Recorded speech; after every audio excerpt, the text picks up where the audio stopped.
When we talk about autonomous commerce, this can sound very dry, very techy. And the subtitle here, though, hopefully will get you excited about the way we were saying see this, where a startup finds the next trillion, the climate gets saved, and we learn to use Zoom in meetings, and we see basically the end of capitalism and legal personhood as we know it, as machines join us in that. I'm getting lots of error messages about sharing stopping and stuff like that that are not being driven by my system. So it's really funny. We talk about the machines taking over and they can't do the simplest things. Let's try this again.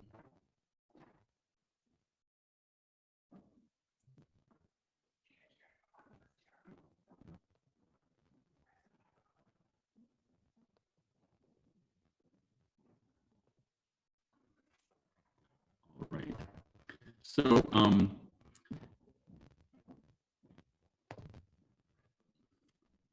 chart is a chart showing camera production from 1947 to 2014.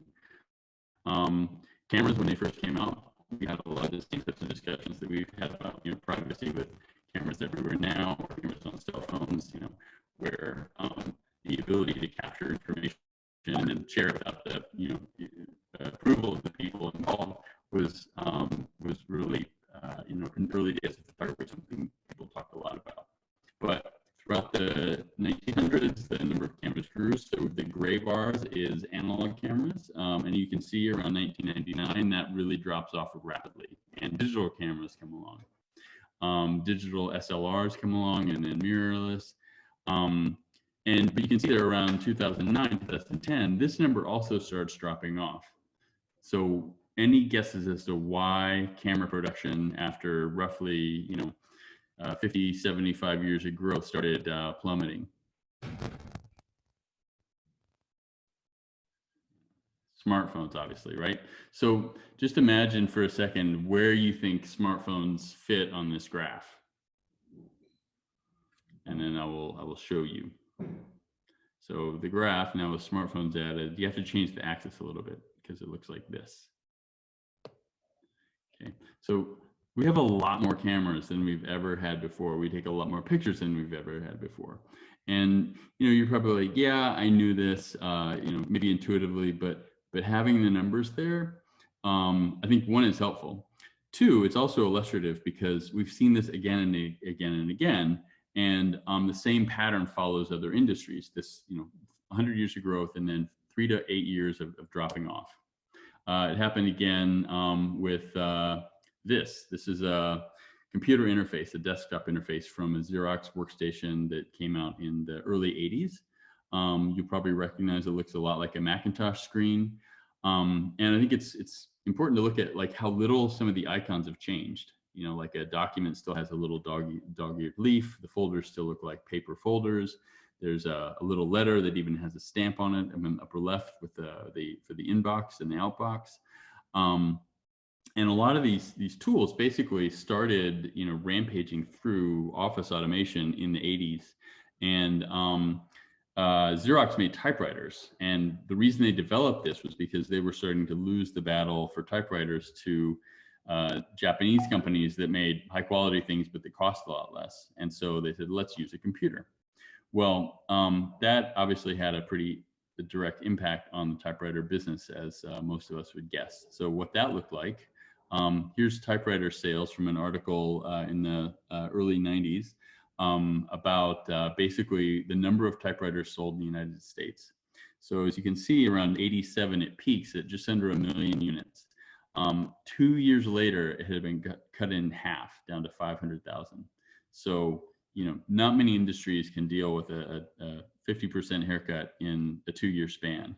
And obviously, we don't use typewriters again today. So very, very much like, cameras, the new technology comes in and virtualizes everything that it represents, all these icons, not just the typewriters, but the paper, the folders, and things like that, all calculators even all went away. Yes.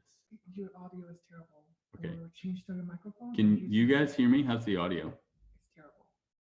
just your audio? No, everybody. Everybody's saying that. Okay, sorry. I'm going to try a USB mic.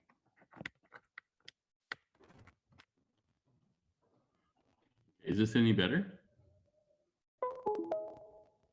Can be a, Jerome, could you give me a thumbs up if you hear me? The only face I see.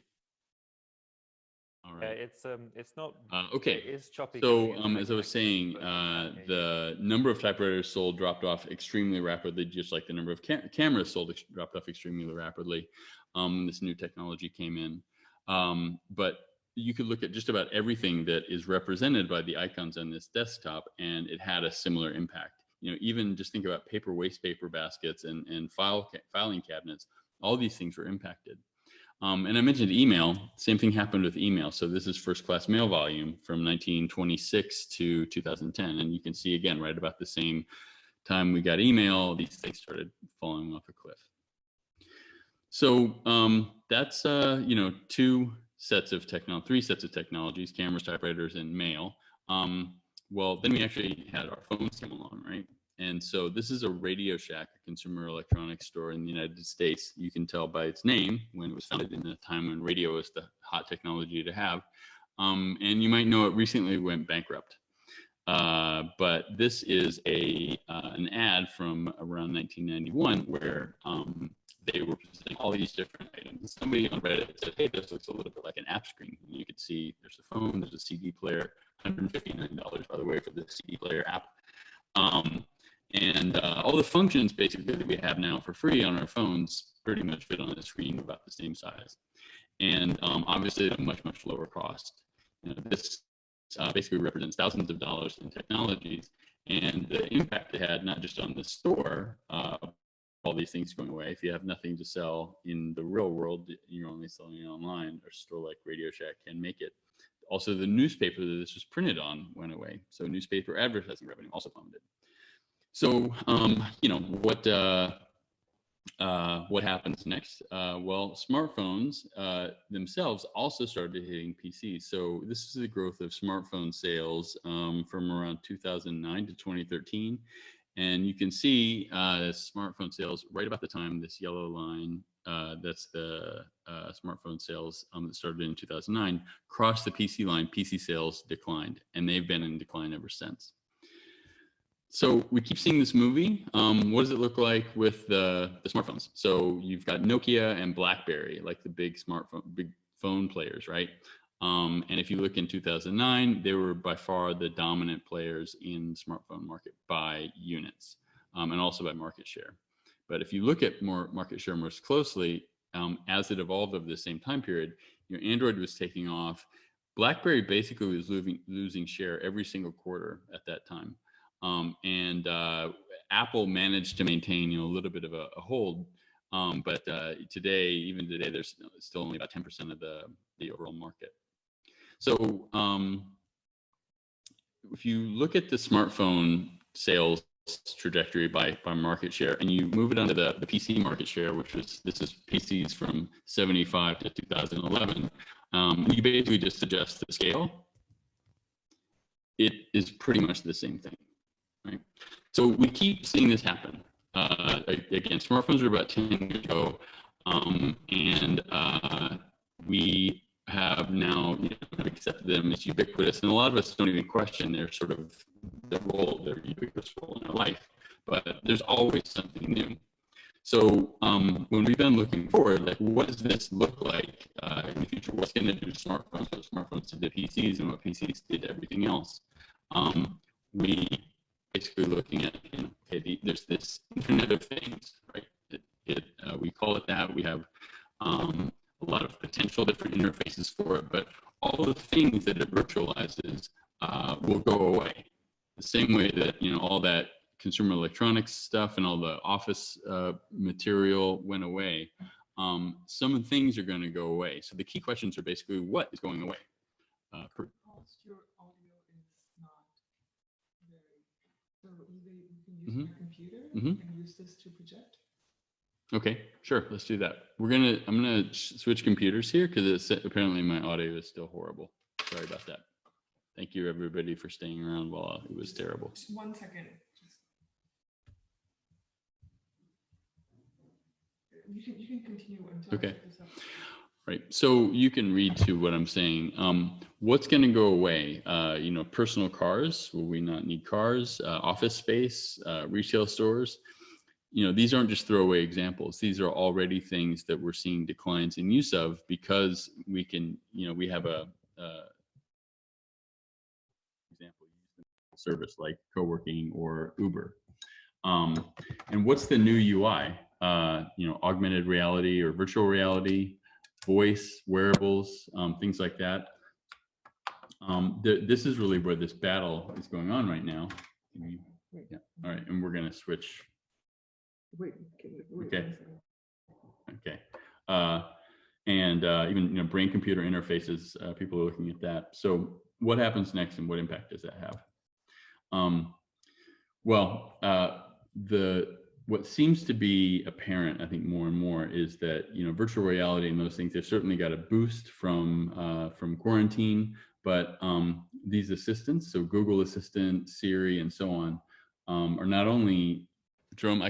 Jerome's saying thumbs up. So, all right, great.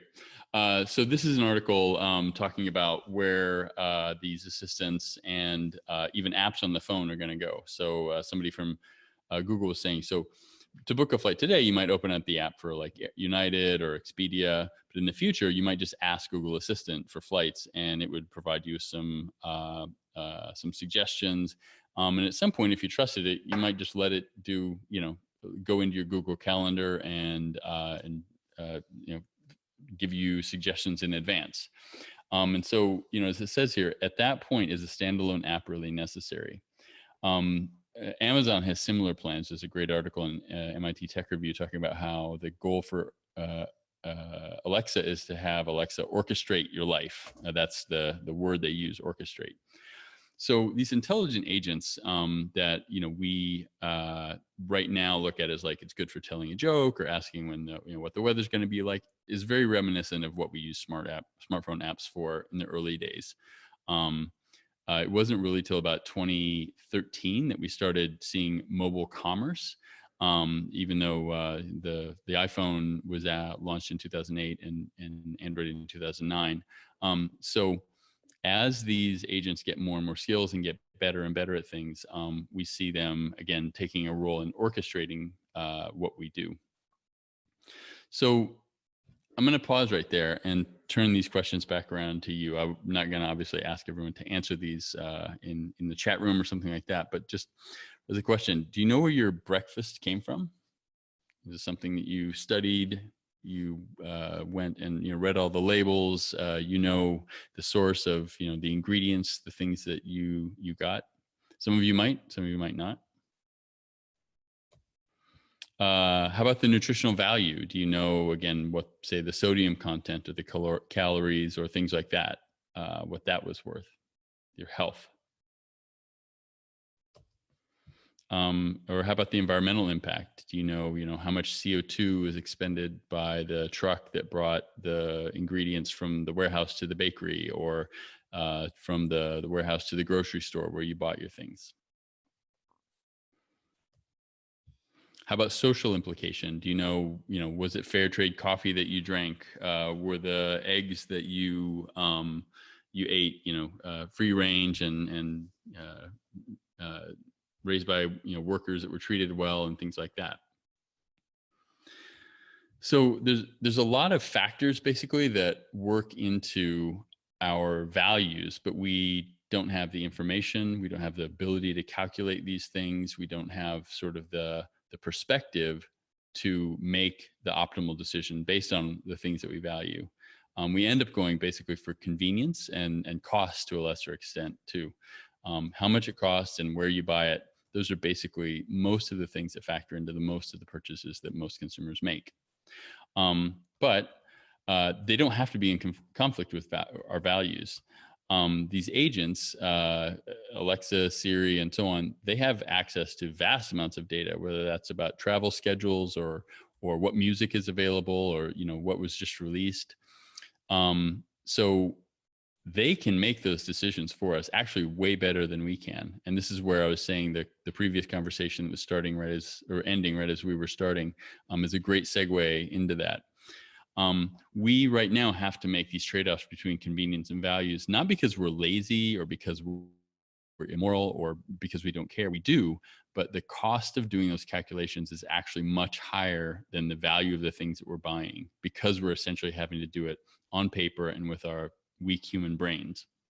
So the question is there a way that we can provide prosperity for the growing population without overconsuming our resources, basically living up to our values as we consume, without essentially, running out of stuff, or running out of earth, because we have so much stuff. So the way we can do this is essentially going to those agents, and looking at the thing that they've always been good at. Back to the, again, the cameras, the smartphones, the everything has basically looked at something called transaction friction. That's the time and money that we spend on materials and energy that don't give us any value. So, for example, today when we send a letter, we just hit send. But you used to have to take out a piece of paper, put it in a typewriter, hammer on the keys, fix your mistakes. A letter cost about $5 in 1970s, 1980s labor terms per letter, right? And now it's a matter of pennies. All that other stuff that is not the actual information we want to send is the transaction friction. And if you look at the goods and services that we buy, the vast majority of it is often transaction friction. So search cost is one, having to search for that airline. Transportation is one, having to get the food, from the farm to a warehouse, from a warehouse to a store, from the store to your house, from your house back to the recycling. All that transportation, you really just want the food. So if we can minimize that, right? If we can minimize the package, if we can minimize the amount of times we have to store and unpack, all those costs add up to a lot of money and a lot of value. So if you look at a beer, for example, a typical beer, only a small fraction of that is actually the things that you want, the materials, the labor. We do need a bottle, right? But this distribution, the retail, the shipping, those are all things that don't really add any value or any pleasure or any satisfaction to your enjoyment of that beer. So if we can get at those other things, we can basically have beer for half the cost with half the emissions and things like that. Some good that's even more. So like with a lot of food, especially in developed economies, the amount of logistics, retail, and those types of costs is huge compared to actually what the farmer gets. And then you throw in things like the fact that about 40% of the food is wasted, and we're paying both in financial and environmental terms a much, much higher price than what we actually should be.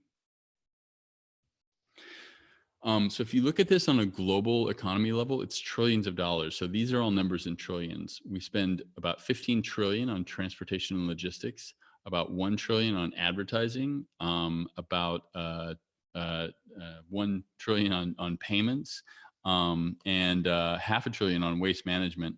And then you see retail here. So stores, the refrigerators, the people that work there, the electricity, all that is a huge part of the global economy. If you look at it on a household level, it's also a lot.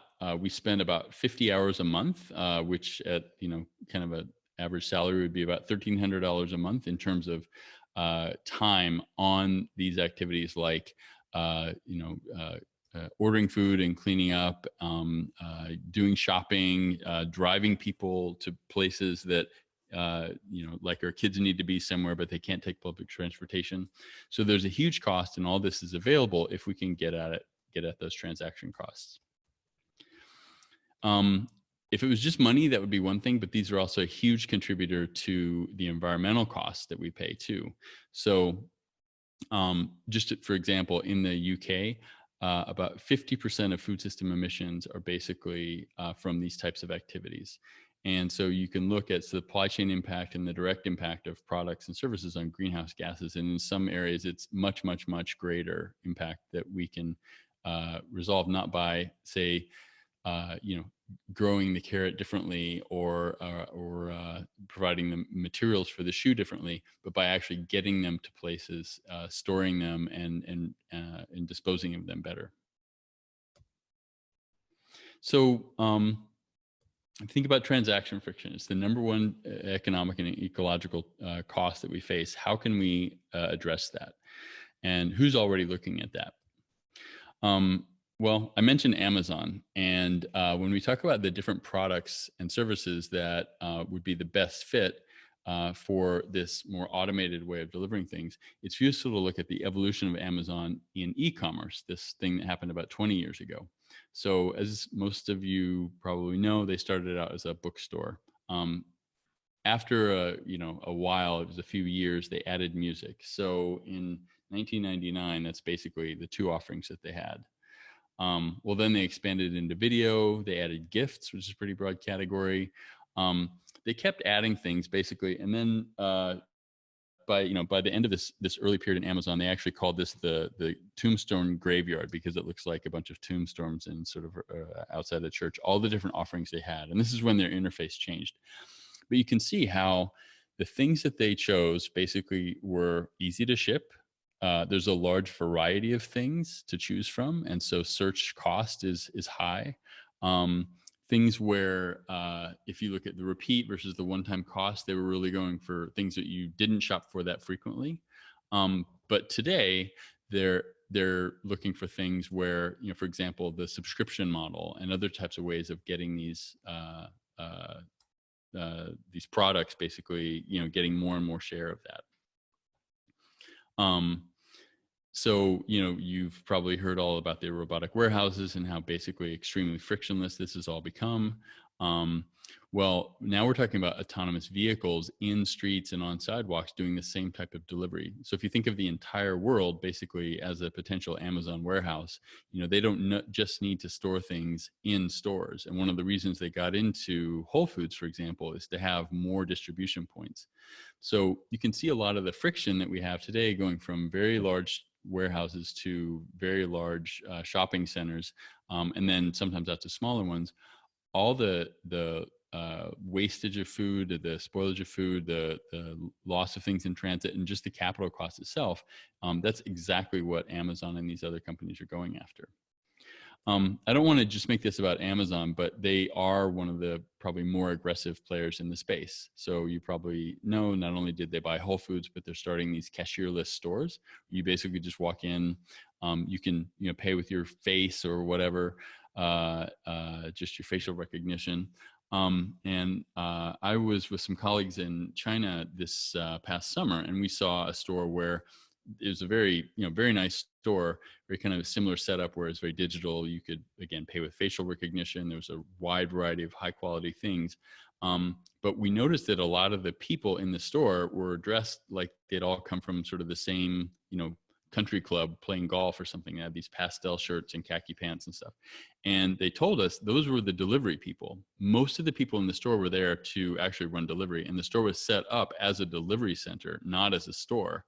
But to get it zoned for a residential area, they just made it really nice and let other people, citizens, non-employees shop there. So this idea basically of looking at all the transaction friction, in particular around retail, but transportation too, is not something that only Amazon is looking at. A lot of people really are. So as that spreads, basically, what other things are we seeing? So the last mile delivery, a lot of companies are looking at last mile delivery for food and for other types of products. But then there's the last meters delivery. You've got to get onto the porch, you've got to get up the stairs, you've got to press the elevator button. And so there are companies that are starting to look at that. Essentially, how do we navigate these human spaces to get that absolutely last bit of delivery taken care of? Which sounds really trivial, but when you think about how much time when you go drive to the shopping or walk, the transportation once you get into your house, and then sorting everything, putting it into the the refrigerator, the right shelves and things like that is still another pretty big chunk of time. So how that can basically become frictionless, all this stuff we've been talking about. I keep going back to history, not because it's interesting or a curiosity, but because I think it gives us some good guidelines and some good ideas. And the music industry in particular is one where I think as we look at the future of food and of apparel and other things, we can look at music as a past as prologue. So this is how we used to buy music. It's very similar to how we buy clothes. You'd literally go and kind of flip through things until you found something that you liked, and then you might try it on, you might listen to it, and then you'd take it home. And you had this big room full of all your music or all your videos, your media room, and you had this special equipment for playing it, which, it's very like how we have a kitchen where you've got cold storage, you've got dry storage, you've got, big things, you've got things you use frequently. And you've got special equipment for making that into food. Well, after, when electronic commerce came along, there were certain products, food was not one of them, that were really good fits for just, hey, why would we go to a store to buy a record or a book? They can be shipped easily, they fit on shelves. And when that was even before they came digital. Netflix they started out with DVDs. So, so certain products that worked out really well for quickly, but a lot like food have taken longer. Then when those products did get digitized, then it was just, there was absolutely no possibility of having a physical store for it. And this again doesn't work for things like food and apparel. You can't really digitize it, but a lot of the subscription services, things like Stitch Fix or the grocery delivery boxes, are basically like streaming food or like streaming clothes. And so mobile commerce is kind of getting us into that space, and autonomous commerce, where those decisions that we make right now, a lot of the friction comes from going online and clicking what you want to buy and creating a shopping list. These are still things that take a lot of time, and they take sometimes more time than we think they're worth. So I think that a good model then, looking at music, is there's a transition between iTunes and Spotify that's very similar to what's going to happen with these other types of products. So I'm going to skip this slide. Basically, this is saying that the machines are making a lot of the decisions for us. Spotify doesn't just play your songs; it suggests songs that you've never heard of. It pays the artists for that work, and all you have to do is pay a flat subscription fee. You probably get more and better music than you ever would have had time to find and manage on your own. And generally, most people, maybe for a special occasion, they're going to want to choose the playlist and the specifics, but 90% of the time, they're letting the Spotify algorithms do that. So what that looks like, with travel, for example, a lot of us have to drive ourselves with autonomous vehicles. Not only, could we abdicate the route on which we're traveling, but since we'd only be, we wouldn't need to keep our car after we've gotten to work or to school, it can drive itself someplace else. We'd need a lot fewer cars. So the same way that, typewriters went away because we had fewer letters to write, less friction around writing letters, with less friction around traffic, we should need less cars. Studies that have looked at the potential impact of fully autonomous vehicles say we could get the same amount of transportation with 40% of the cars that we have today. And if you can do things like nudging people to start work later or to work from home some days, you can use even less. So we could potentially see, cars essentially go away the way a lot of these other technologies have.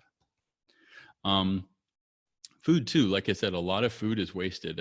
30-40% in most developed countries is just thrown away. It's not eaten. It never makes it to market. And a lot of this is because we have a just-in-case food delivery system.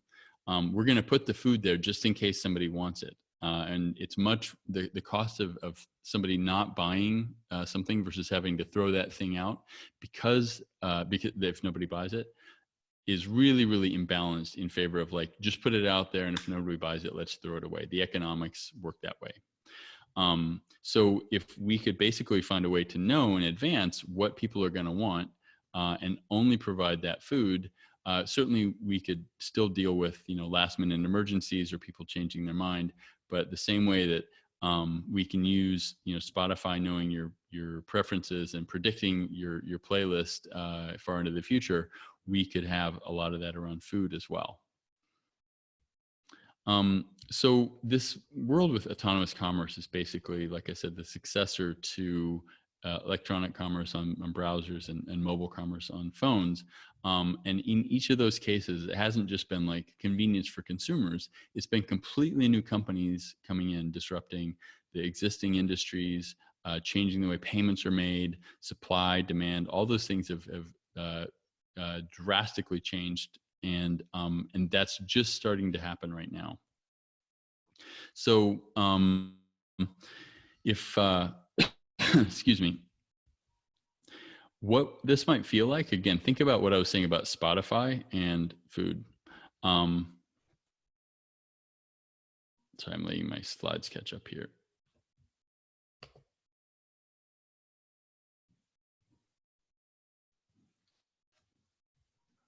Yeah, sorry, my screen is frozen, so I'm not sure why. There we go. So yeah, as we went from an analog world to PCs to our mobile devices, and essentially the algorithms are curating things for us. The next step in music is what's called generative music, where the algorithms are actually making music, and you can actually see in a few pop songs and some stock music used for like commercials and things that computer generated music is already becoming very, very common. And you could also argue that electronic dance music, which is one of the most popular genres of music, is very, very much dependent on generated sounds, and that could easily be a new frontier there. So in terms of food, again, let's say you've got we've gone from a store to like a Prime Now delivery or a box delivery thing, a subscription, more of a subscription type of model. Right now, we don't know exactly what this is going to look like. And a lot of people would say that Amazon and Google are already too big and too powerful. And the last thing we'd want to do is let them, have control over essentially our food and other forms of our livelihood. But they're clearly investing in that. Amazon in food, Google in cars. So what does the Spotify of food look like? What would you could maybe think of it as like a dish jockey, the same way a disc jockey looks at the crowd and sees what everybody needs right now and sort of puts the right music on.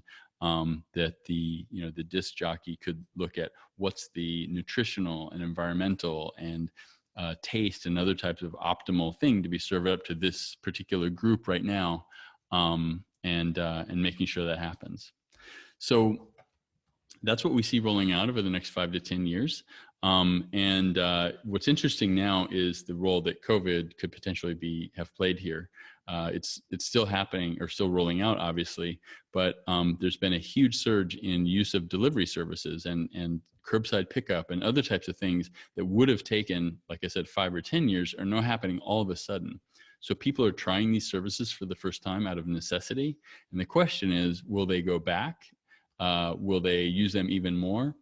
And the answer to that is both. There are some things that we've missed so much. We'll want to go back to our favorite cafe or our favorite bar or our favorite restaurant.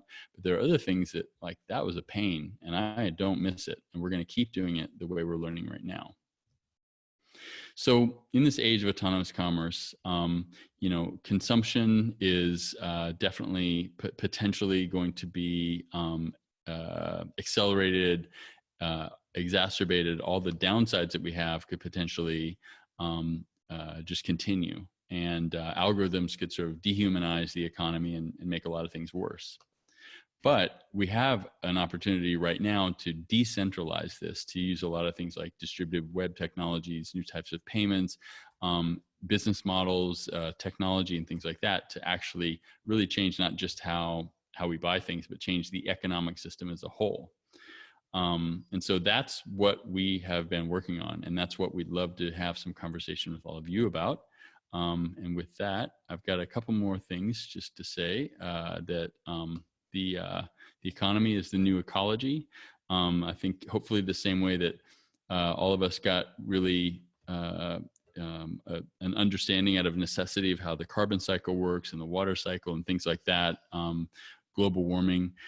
We know now that the economy is one of the biggest drivers of a good ecology and a good society. And so hopefully we and students and young people everywhere will start to learn some of these principles and apply them.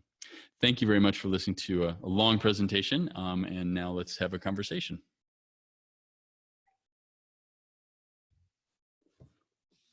All right. Do you want to?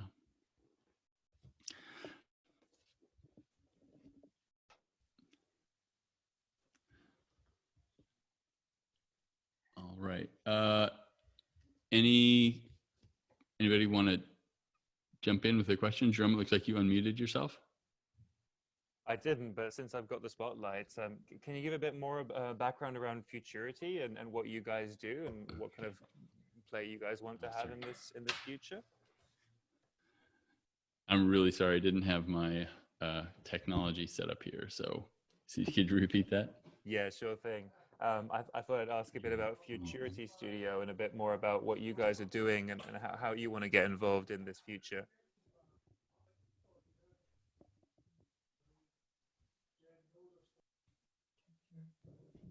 Did you catch that?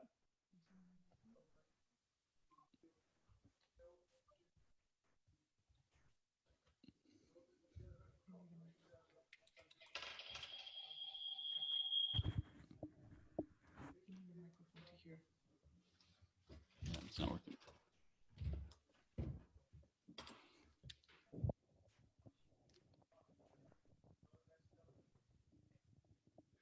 All right, let's try one more time. Hey. Here? Something? And by the way, if someone else has got a question, feel free. No?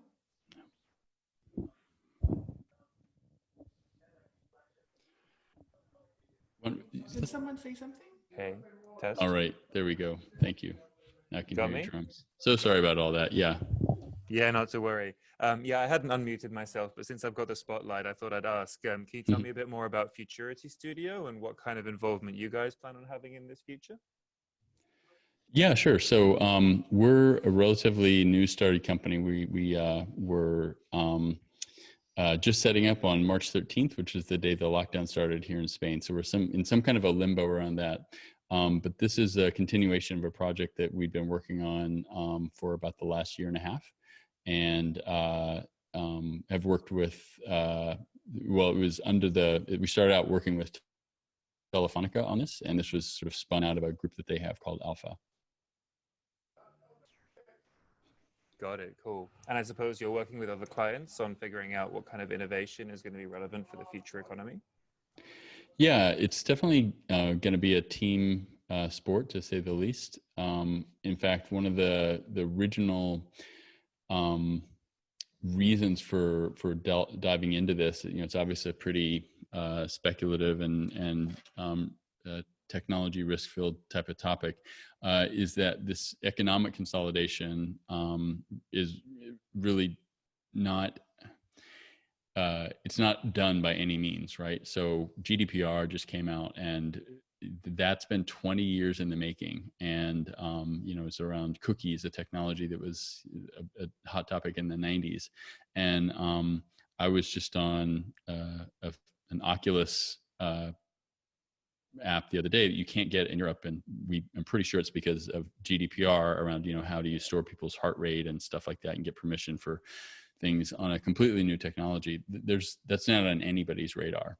And so the only hope that we have of not having a really consolidated technological environment affecting our consolidated economic environment is by putting in place technologies that are inherently distributed and inherently invite participation and innovation from a broad ecosystem.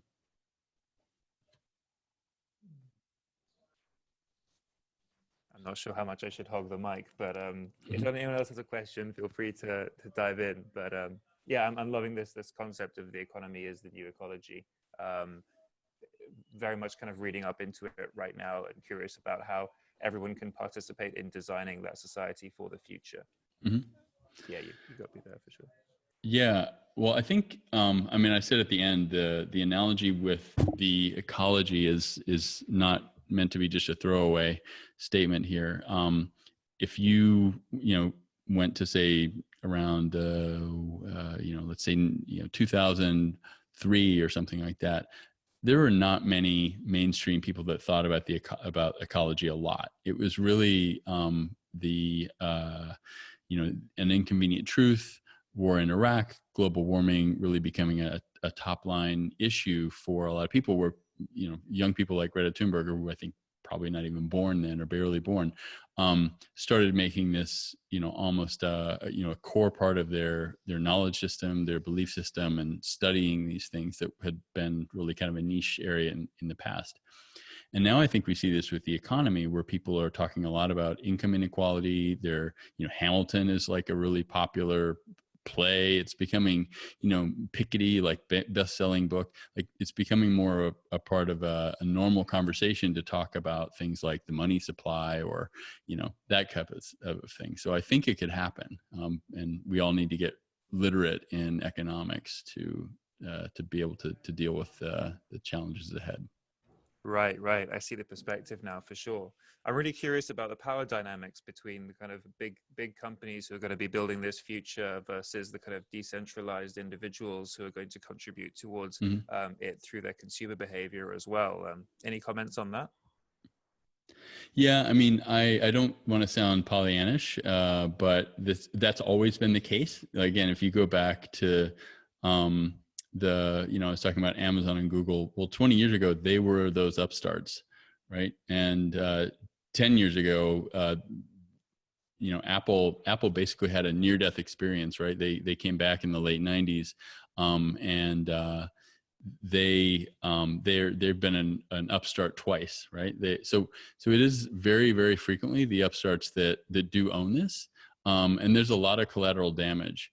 But if you go back to how we used to think of Nokia or Hewlett Packard or AT&T or the equivalents in other places, I think those giants, very often incumbency is actually the thing that makes them vulnerable. So I'm not predicting the downfall of Amazon quite yet, or Google, but I think just when it seems like they're at their the height of their power is often when there's some white space that they can't or won't go into that somebody else can move into. Yeah, that makes a lot of sense. But somebody has to do that, and maybe that's you. Maybe, yeah, and maybe it's you. But yeah, it definitely kind of shows how when you need to be a large centralized player in order to have the power to control a large system. So as you kind of slowly have a better solution, you need to become a player as big as an Amazon or a Google. But then you also have maybe the innovator's dilemma, or whatever the future version of that might be, in terms of not being connected with what's going to happen into the future. And that might be space for everyone else to get involved. But any recommended reading on how this has always been the case, kind of going back deep into history? I think, there's a lot of things that have pieces of it. And this is one of the reasons we started our work, is because, we see, I haven't seen anybody integrate the story of cameras and newspapers and mail and typewriters and everything else, because generally people are interested in, they have attention span for their industry or, what they're curious about. But innovation, patterns per se, it's almost like something I feel like you have to go to evolutionary biologists who would just, be interested in, like, how, when a land bridge forms and a new predator comes into an island, like how that really looks a lot like when trade barriers fall and new competitors enter an ecosystem, an economic ecosystem. Yeah. And inequality increasing or decreasing, knowledge being decentralized. I'd love to kind of get more on top of those trends, but hey, more. Well, my email's right there, so send me an email and we can continue the conversation. Brilliant, sounds great. I actually have already, so excellent. All right, thanks. Was the talk meant to end 20 minutes ago? Is someone else talking now, or is that fine? Or? No, the talk is meant to end in minutes. It's an hour, and so yeah, we've got it. Yeah, if I'd gone over 20 minutes, I'm pretty sure I would have gotten a hook from somebody. Yeah, probably. Yeah, sounds good. Yeah. Um, yeah, and we actually did a survey. I'm going to see, given all the technical challenges earlier, I was like, I'm not doing the survey, but we did a little Google form survey, so Google will know if you like them or not and take appropriate action. No, I'm just kidding. But they will, if you're interested, you can fill this out. Let's see.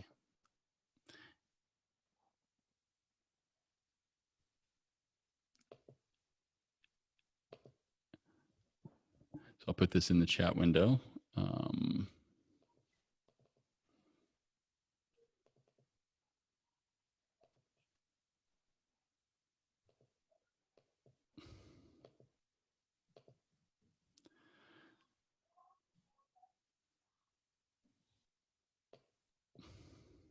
Lord. I am in Zoom. Oh, there we go.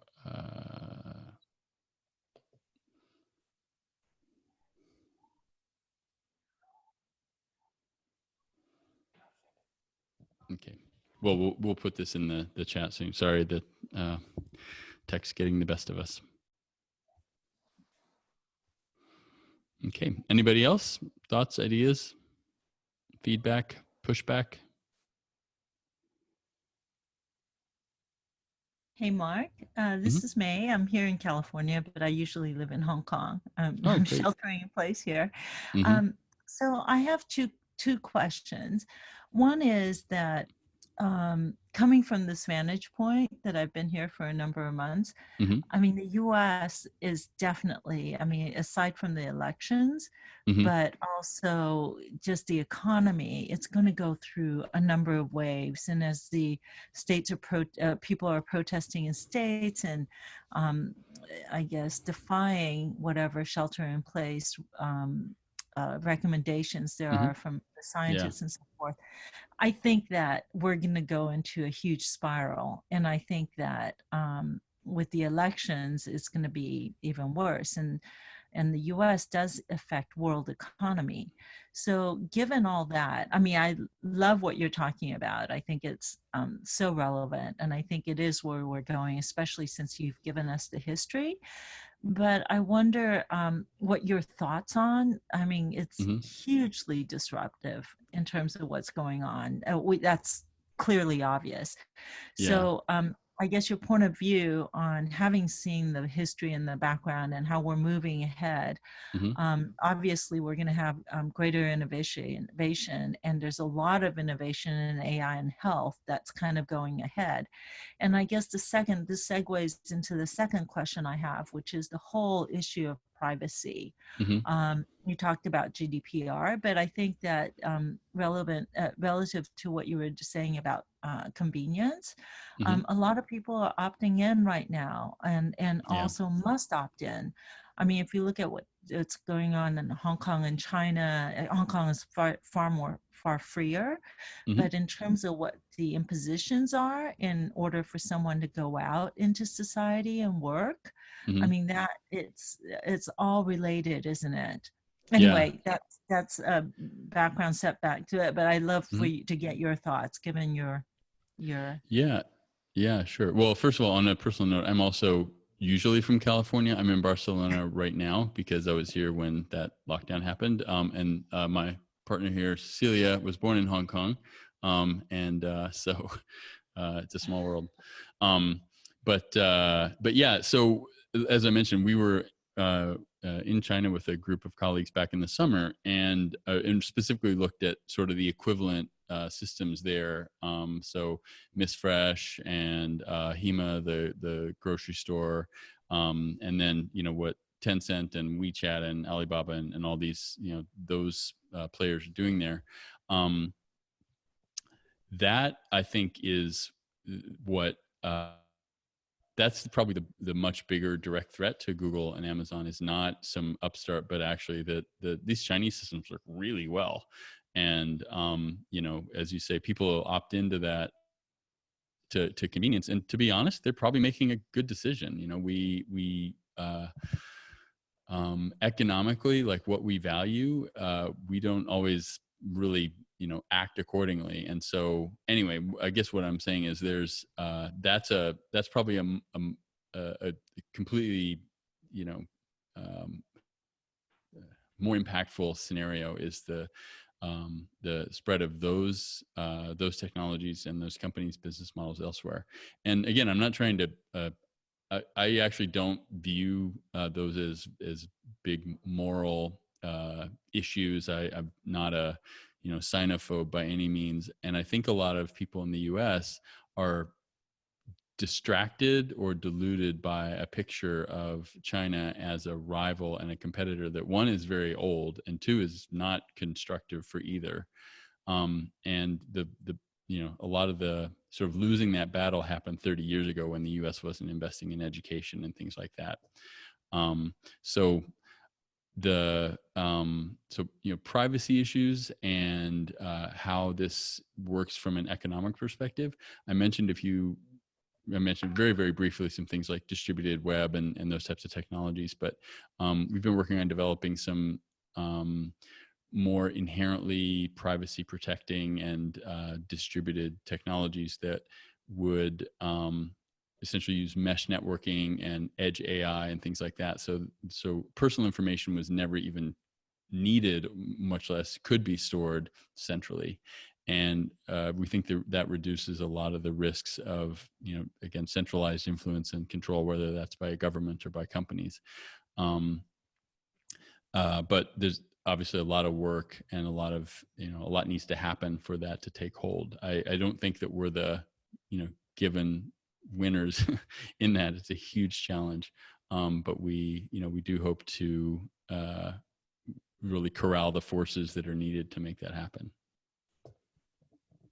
But I think please, anyone else, if you have anything else to add, please just jump in. But just as a continuum, I think that what you're talking about in terms of the mesh and distributed, I think that was what was the rationale behind how we need to be concerned about, let's say, surveys in terms of data, in terms of giving up data because that's anonymized. But I think in terms of what's happening now, I think people are going to choose. Let's say if you have an economic need and you have to go back to work, you're going to have to give up your personal information. On apps that are measuring it or on reporting it. And I think it's going to be a little bit like the way that our election went last time, which is that suddenly, Russia's able to hack in and influence, our elections through Facebook, and then that goes viral.